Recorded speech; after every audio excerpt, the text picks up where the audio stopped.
It's interesting because JJ automatically puts you on your heels. I've long admired JJ Redick as a player from his days at Duke, but especially when he came into the NBA because he was no nonsense. And if you were a reporter and you walked up to him and you asked him a question, he would be respectful and professional. But you also know just by a look in his eye, if he looked at you like, do you have any idea what you're talking about? You know, he was one of those guys. And so, you know, I always respect the fact that whether it's with his body language or his actual words, he always came across as a straight shooter. And I always respect that with guys.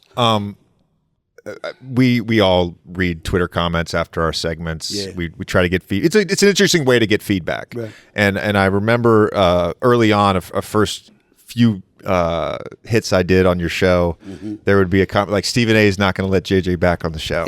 Was I ever in danger of not being invited back? That was never true. It's amazing what people don't get about First Take. It's a 2-hour debate show, and obviously I'm the face of the franchise now, and you know, they come to me and the bosses come to me and they put a lot of responsibility on my shoulders. And so for me, all I care about is that you're honest and true and authentic with your perspectives.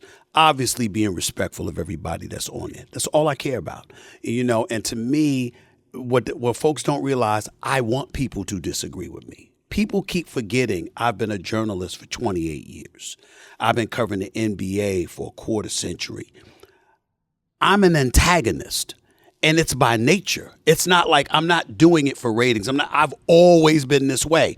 When I go and I talk to a player or I talk to a team, I talk to a coach, I talk to a general manager, an owner, a president of basketball operations, I'm literally looking at them. Okay, what's your definition of success? Tell me what your expectations are, whether it's about the team, it's an individual. Tell me why, whatever. And then I'm in your face all year long reminding you of what you said because that's the standard that I'm holding you. I'm not looking at you and I'm jumping to this conclusion.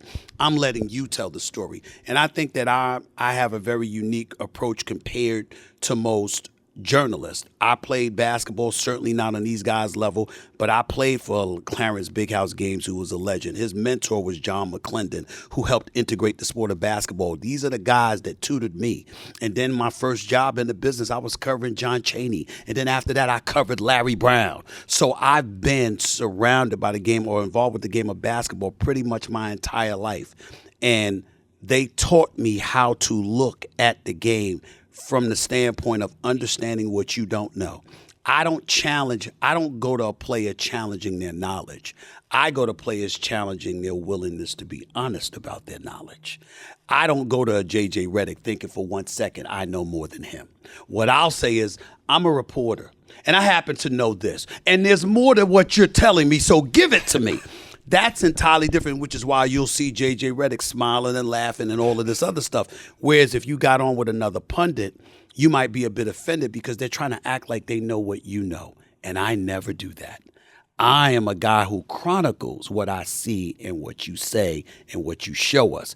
I never think for 1 second that I know what actual participants know.